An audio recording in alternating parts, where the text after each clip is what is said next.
청교도 설교자였던 필립 브룩스가 말했습니다. 하늘의 것을 먼저 추구하시오. 그러면 당신은 하늘의 것과 땅의 것을 둘 다 얻을 것입니다. 땅의 것을 먼저 추구하시오. 그러면 하늘의 것과 땅의 것 둘 다 잃게 될 것입니다. 여러분, 우리가 실패하는 이유가 뭘까요? 열심히 살았고 또 생사화복을 손에 쥐고 계신 하나님이 우리 편이고 그분은 우리를 마음껏 도와주기를 원하시는데 왜 우리 삶이 진전이 더딜까요?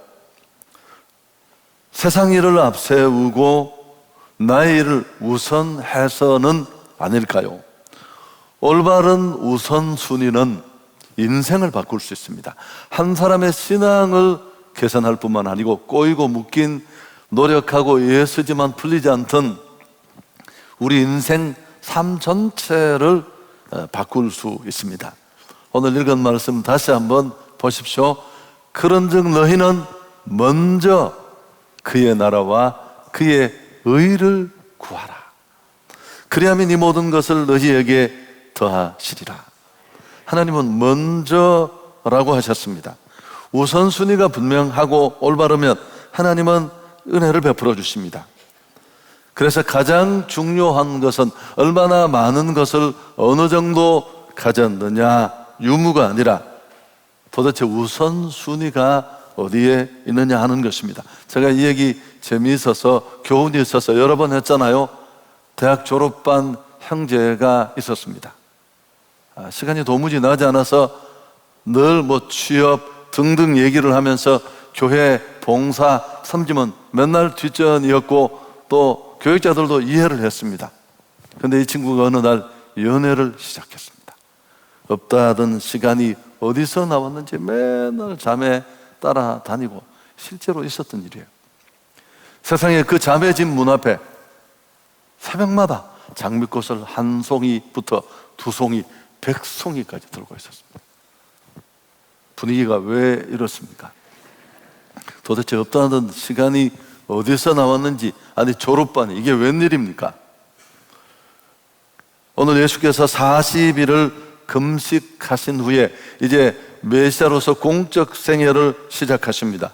근데 40일 금식하고 줄이신 그분에게 마귀가 찾아와서 예수님을 시험하잖아요. 세 가지 시험이 마태복음 4장에 나오는데 그 첫 번째 시험이 돌로 떡을 만들어 먹으라.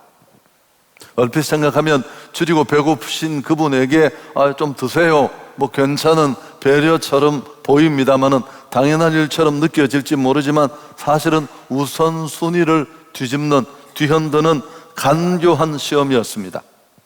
사단은 뭘 알고 있었던 겁니까? 하나님의 나라와 의보다 무엇을 먹을까, 무엇을 마실까, 무엇을 입을까 긴급한 자기 필요에 연연하는 자는 결코 하나님의 나라, 하나님의 뜻을 이루지 못한다는 것.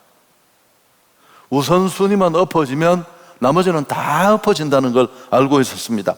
소위가 엎어지면 대의는 꿈도 꾸지 못한다는 이 원리를 간교한 마귀는 알고 있었습니다. 우리 모두는 죄를 가지고 태어납니다. 이 죄를 원죄라고 하잖아요. 여러분, 죄의 뿌리는 이기적인 욕심입니다. 욕심은 자기부터, 자기만 생각하는 마음입니다. 여러분, 이 이기적인 마음은 죄가 뒤집어 놓은 순서예요. 원래 순서는 이런 순서가 아닙니다. 죄가 왜곡시킨 이 우선순위가 우리 인생 전체를 심판으로 구렁텅이로 몰아넣고 마는 것입니다. 모든 일에 순서가 필요해요. 이 순서가 하나 바뀌어지면 하나 순서 바뀌는 것으로 끝나는 게 아니라 인생 전체가 그가 집중하는 모든 일이 곤두박질 칩니다. 예를 들어 볼까요? 사업하는 분이 있습니다. 관계나 또 인맥 교제를 위해서 골프 같은 거 칠 수 있습니다. 그렇잖아요? 그런데 이런 정도를 넘어서서 골프에 완전히 미쳐서 사업은 아랑곳하지 않고 골프에만 혼을 뺀다면 여러분 분명히 어려울 겁니다. 좋지 않은 예지만 목회자가 축구를 좋아할 수 있습니다. 그래서 건강과 더 힘있게 주의 일을 위해서 축구하는 일이 필요하겠지만 그 도를 뛰어넘어서 새벽마다 동네 마당에 나가서 축구한다고 새벽기도 다 빼먹고, 여러분, 그러면 이미 이건 우선순위가 엉망이 되었고 그 바뀌어진 순위 하나에 모든 게 다 뒤집어집니다. 혼을 담고 내 모든 인생을 쏟아부어도 될까 말까 한데 나는 무엇을 추구하며 살고 있는가?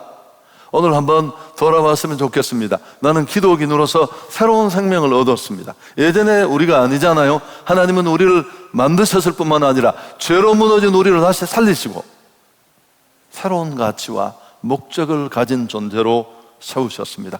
기독인으로 나는 무엇을 추구하고 나의 우선순위는 어디에 두어야 할까요? 자, 본문을 다시 한번 보십시오.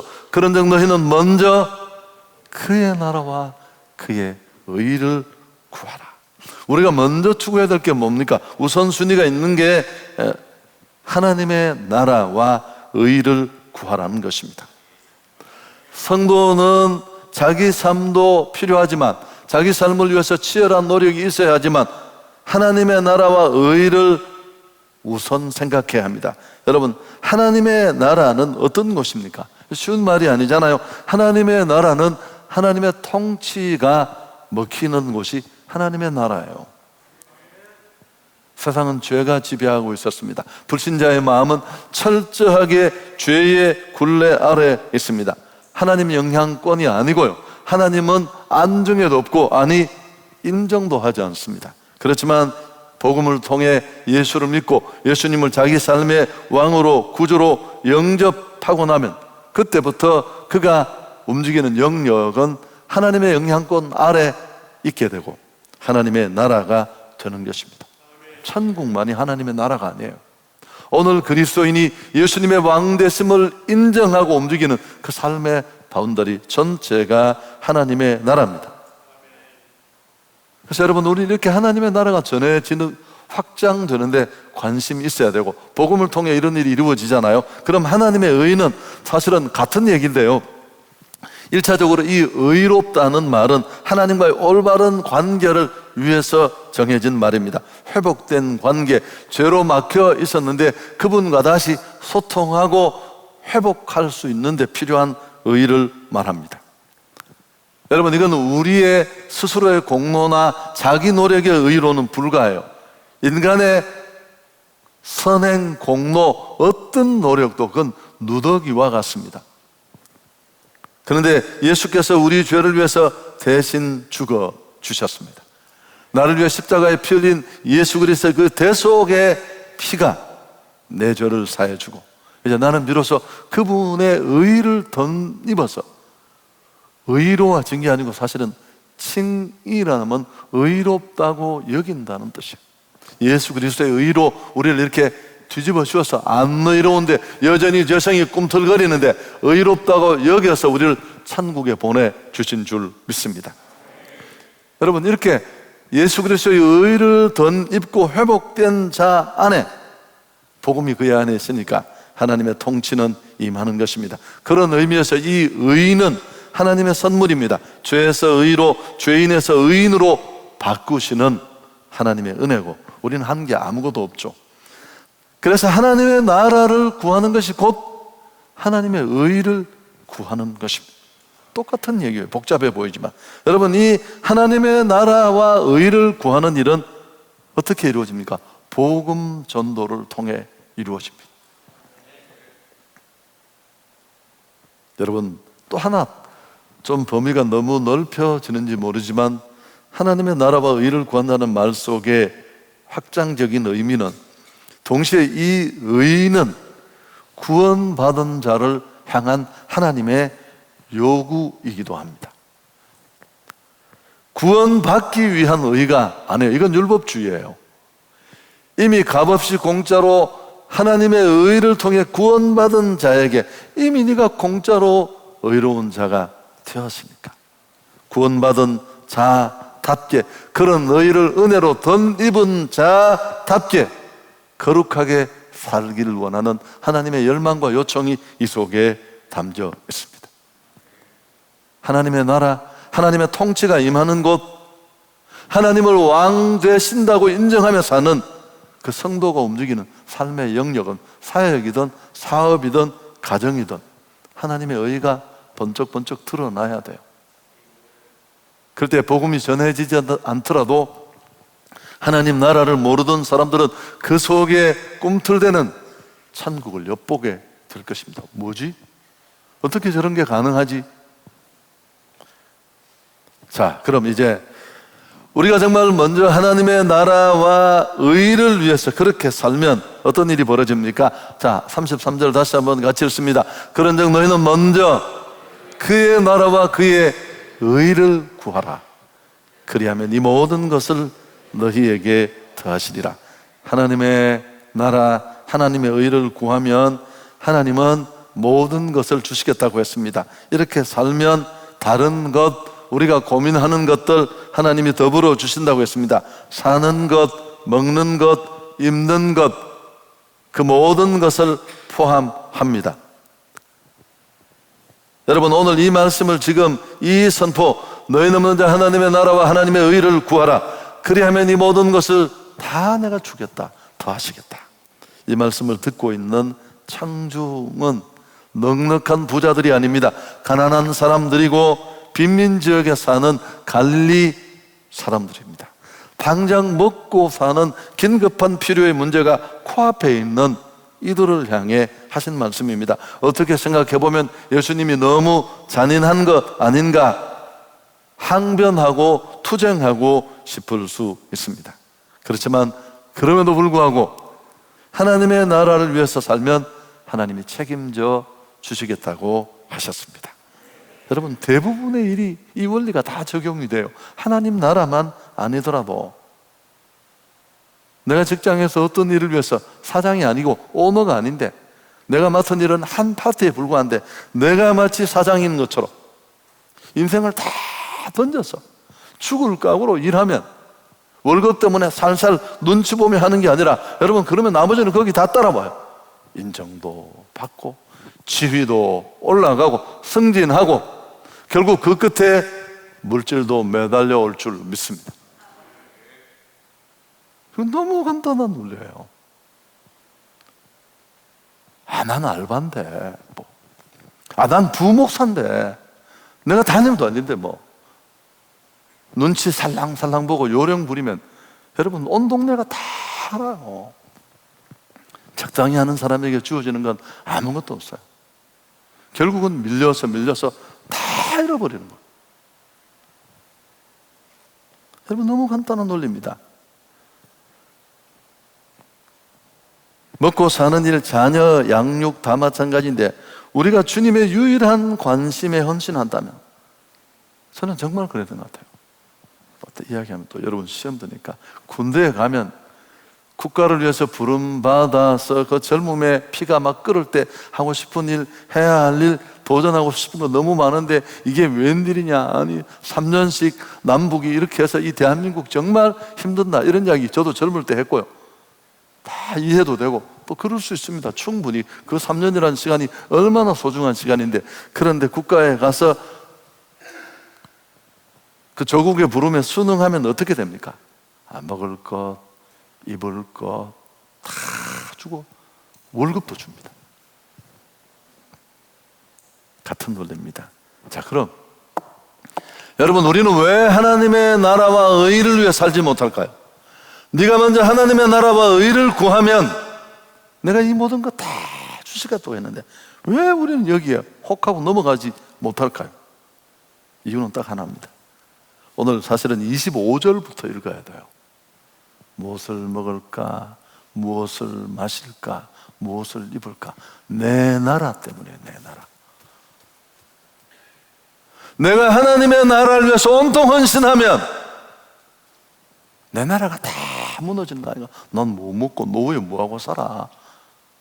제 바보 같은 얘기를 했죠. 내가 이제 60이 넘어가니까 난 노후에 어떻게 하지? 교회를 물러나면 할 수 있는 게 나는 이거밖에 없는데, 그래서 새벽에 모여서 막 수판을 놓으니까 그분이 뭐라고 하셨다고요? 너 요새 굉장히 바쁘구나.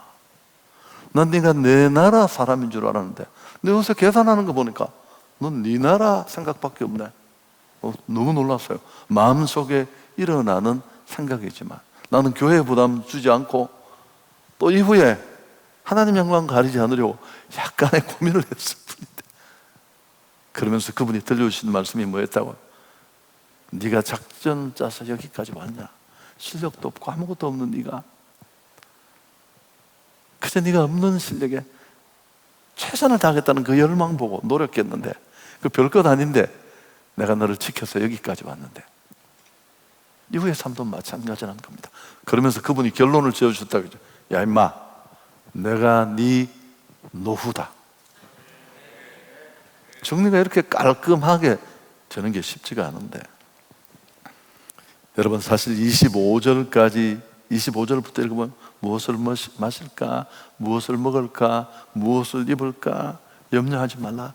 공중에 나는 새를 봐라, 들에 피는 벽화파를 봐라. 저것들도 저렇게 먹이고 입히고 하는데 하물며 내 아들 중에서 구원했는데 하물며 너희겠느냐. 그러면서 6장 31절 32절 함께 읽습니다. 그러므로 염려하여 이르기를 무엇을 먹을까, 무엇을 마실까, 무엇을 입을까 하지 말라. 이는 다 이방인들이 구하는 것이라. 너희 하늘아버지께서 이 모든 것이 너희에게 있어야 할 줄을 아시느니라. 여러분, 염려하지 맙시다. 염려해서 되는 것 같으면 하지만 폼만 구겨지고 인색하다는 소리만 듣고 별로 되는 것도 없고, 정말 내가 나 하나님의 나라와 의를 위해서 치열하게 달려간다면 이제 나의 문제는 내 문제가 아니고 누구의 문제예요? 그분의 문제예요. 그분이 하겠다고 하셨잖아요. 실력이 있든 없든, 학벌이 따라오든 안 따라오든, 똑똑하건 안 똑똑하건, 단 내가 하나님의 나라와 그 의를 치열하게 추구하고 살아가고 있느냐가 문제입니다. 단추신학이라는 게 있어요. 첫 번째 단추를 끼우면 눈 감고 다 끼워지듯이 하나님 제일 주의로 살면 먹고 살고 입고 사는 문제 다 해결됩니다. 여러분, 하다못해 무슨 나무로 인형을 하나 만들어도 우리 맨날 특종 이런 거 보잖아요. 막 30년 50년 와이프가 죽이려고 하는데 소나무 끊어다가 만들고 온 세상이 지구촌이 알아서 스포트라이트를 받고 박물관을 만들고 그 작품이 뭐 장난처럼 만든 것들이 다 그런 결과 아닙니까? 결국 우선순위는 믿음의 문제고요. 설교 정리하겠습니다. 찰스 휴멜은 우리 삶에서 만나는 온갖 딜레마들은 시간과 자원의 결핍에서 오는 것이 아니라 우선순위의 잘못에서 오는 것이다. 참 귀담아 들어야 합니다. 찰스 휴멜의 얘기는, 여러분, 인간이 가진 자원은 대동소이해요. 어디에 우선권을 두고 거기 집중하느냐에 달렸지 다른 데 있는 게 아니라는 겁니다. 그럼 우리 기독인은 무엇을 구하고 어디에 집중해야 될까요? 내가 하고 싶은 일, 내가 하고 싶은 것이 있겠지만 오늘 성경이 주는 여기에 집중해야 합니다. 그건 하나님의 나라와 의입니다. 오늘 교회와 성도가 존재하는 초유의 일 아닙니까? 그렇다면 하나님의 나라를 구하는 자는 어떻게 해야 하나요? 모두 신학교 가고 맨날 선교지만 돌아다니고 내 일은 안 하고, 여러분, 아닙니다. 그런 거 아니에요. 우리 모두가 선교사가 될 수는 없지만 우리 모두가 선조적 삶을 살면 됩니다. 너무 중요한 거. 우리는 다 선교사가 될 수는 없어요.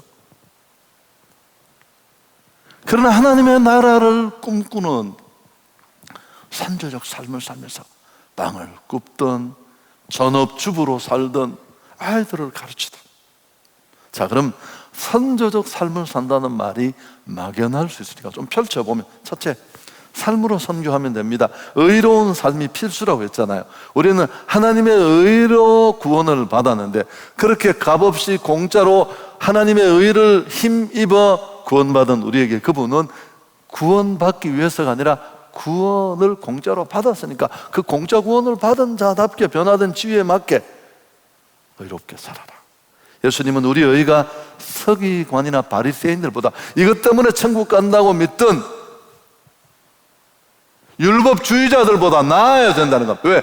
은혜를 받았으니까. 자, 마태복음 5장 20절 같이 읽을까요? 내가 너희에게 이르노니 너희 의가 서기관과 바리새인보다 더 낫지 못하면 결코 천국에 들어가지 못한다. 여러분, 이것 때문에 구원받기 위한 의를 위해서가 아니라 구원받았기 때문에 그렇습니다.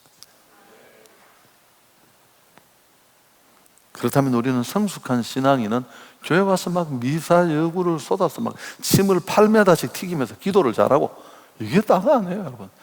기도 못해도 돼요. 떠듬거려도 돼요. 직장에서 삶으로 예수를 보여줘야 합니다. 요셉 보십시오. 그렇게 욕먹으면서도 상관의 얼굴에 있는 근심을 헤아릴 수 있는 사람이었습니다. 내 근심이 한 트럭인데.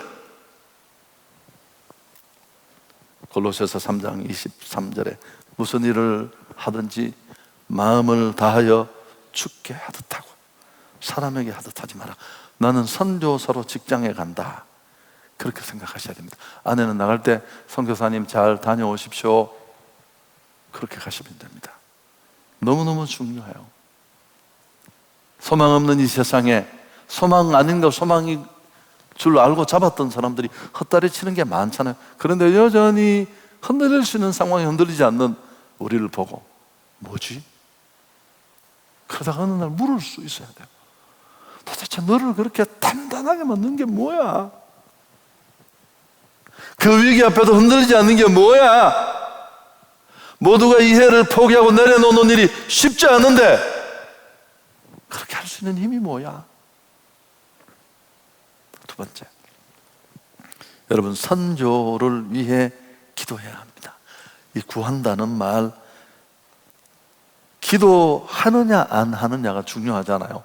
호흡이 있느냐 없느냐에 가치가 있는데, 근데 기도하느냐 안 하느냐보다 그만큼 중요한 게 뭘까요?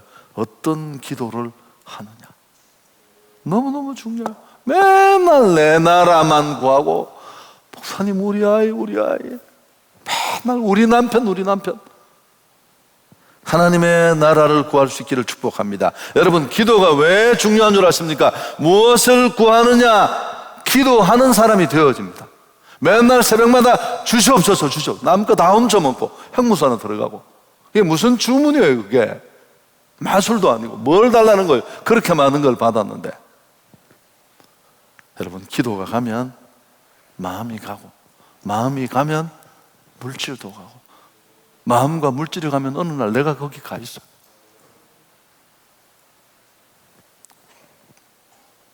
하나님의 나라와 의를 구할 수 있기를 바랍니다.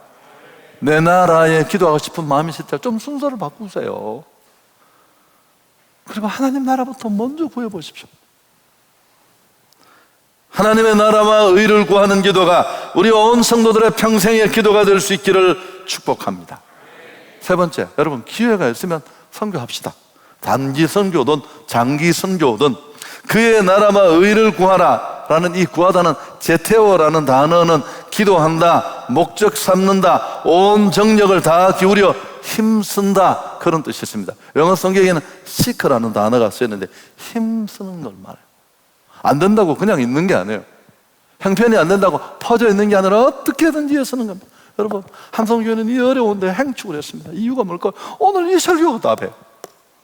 저도 안 하고 싶었어요. 우선순위가 첫 번째라는, 숨만 쉬면 해야 될 일인데 어떻게 내려놔요? 이게 첫 번째인데. 그리고 그냥 코로나에 못해, 그만둘 수 없었어요. 왜? 힘써야 될 일인데. 그래서 어떻게 하면 이렇게도 할 수 있을까 고민을 하다가 찾아서 우리는 했습니다. 하나님이 되게 하신 줄 믿습니다. 단기 선교 다 아무도 안 해요. 여러분, 저 어제 울었어요.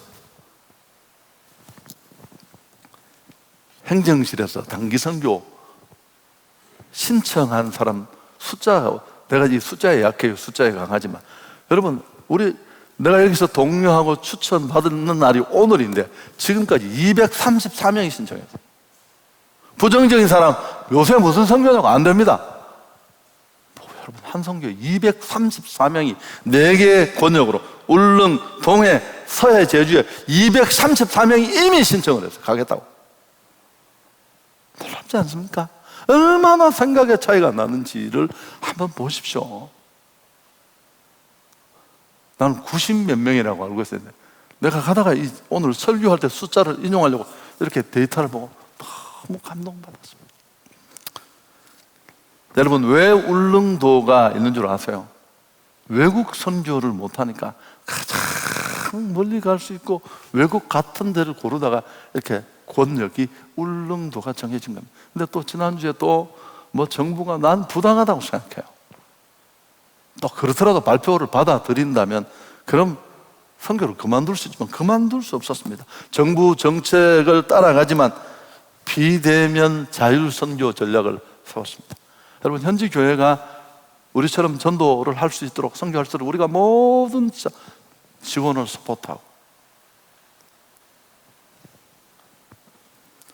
측면 지원하고 또 금요든지 정규 예배를 드리는 상황을 우리가 영상으로 함께, 그게 무슨 유튜브든 영상 중계든, 그리고 이 선교에 지원한 사람들은 또 다른 공간에서 그 예배 시간에 함께 예배하면서 그 영상을 보면서 기도하고 구체적인 전략은 여러분들에게 말씀을 드리도록 하겠습니다. 그리고 혹시 이제 울릉 선교가 제일 마지막 8월 17일 때 있습니다만 그 전에 이 상황이 개선된다면 함께 하실 수 있습니다. 아멘은 언제 하시려고 합니까? 참, 한성교회 놀라운 담임 목사로서 이런 얘기하기 참 어렵지만 참 난 너무 감사했어요. 도대체 교회도 안 오는 상황에 무슨 233명이 누가 말한 것도 아닌데, 물론 동료가 있었겠죠, 부서들마다. 오늘이 원래 제가 설교하고 선교 신청하라고 동료하는 날이잖아요. 여러분, 전과 같이 여러분의 기도와 후원이 필요합니다. 오늘도 설교 후에 참여하지 못 우리 맨날 부담 느끼지 마시고 약간의 부담만 가지고 그냥 주머니에 있는 돈 얼마를 여러분이 헌금해 주시면 우리가 매년 이 선교 파송 주일이 오늘 3부에 있는데 그 헌금으로 선교지를 도왔습니다. 이번에도 우리가 직접 가지는 않지만 그들이 할 수 있도록 여러 가지 방법, 좀 더 구체적인 내용은 또 말씀을 드리기로 다 준비하고 있습니다. 성령의 하시는 일이 정말 기대가 됩니다. 아멘. 구하라는 말은 기도한다는 말만 있는 게 아니라 목적 삼는다, 온 정력을 다 기울여 힘쓴다. 우리는 힘썼습니다. 이번에도 힘 써야 할 줄 믿습니다. 그럼 하나님이 우리 교회를 그냥 두시겠습니까?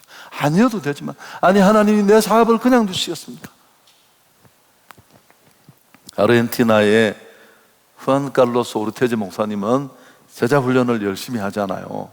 하게 된 계기도 제자입니까? 라는 책에 설명을 해 두었는데 어느 날 그분이 성도들에게 그랬다고 합니다. 사랑하는 여러분, 이 세상이 누구의 것입니까? 그러니까 훈련 잘 된 성도들이 하나님의 것입니다. 그럼 여러분의 집은 누구의 것입니까? 성도들이 서슴없이 하나님의 것입니다. 그럼 다음 주일 집문서 다 가지고 오십시오. 하나님의 것이라고 했는데 성도들이 훈련이 잘 돼서 다 가지고 왔어요. 목사님이 싹 다 받았습니다. 사역자들과 모여서 회의를 했습니다. 이 집을 어떻게 하지? 그러니까 하나님이 성도들이 집 갖기를 원하십니다. 그래, 돌려주자. 다 돌려줬습니다. 이건 하나님의 집인데 하나님이 당신들에게 돌려줍니다. 집이 필요하니까. 소유권은 그분에게 있습니다. 사용권만 드리겠습니다. 여러분, 이게 답입니다. 내 자식, 내 것 아닙니다. 이 경계가 무너지니까 가르치는 것도 안 되고 연연하고 장가가도 손을 못 끊는 거예요. 여러분, 물질 내 겁니까? 아니요. 극장의 의자와 같다고 말씀드렸죠. 이회상령 중층 가엘의 두 번째. 1회가 끝나고 2회가 하면 당신 자리지만 3회가 되면 또 누가 밀고 들어와요. 그 2회 상영 시간 동안에 내가 할 수 있는 게 뭘까요? 주를 위해 의미 있는 일에, 가치 있는 일에 남길 수 있기를 축복합니다. 젊음도 시간도 물질도 다 지나갑니다. 화장실에 밖에 없어요, 여러분. 주를 위해 한 것만 남습니다. 나를 위해 수만 번 한 것 하나도 남지 않아요. 뭐가 남아있나요? 수천 번, 수만 번에 한 번 어떻게 인색함을 때려 눕히고 누군가를 위해서 한 번 했던 그 작은 일이 먼 훗날 유익이 되고 축복이 될 것입니다. 설교 마치는데 한 가지만 더. 사실은 이 먼저라는 부사는 이렇게 설명하면 안 돼요. 영어나 헬라어 원어로도 무슨 첫 번째, 무엇보다 먼저 이런 뜻으로 해석이 되어서 우리 번역에도 먼저라고 되었고, 저도 이 구조를 물고 지금까지 떠들었습니다.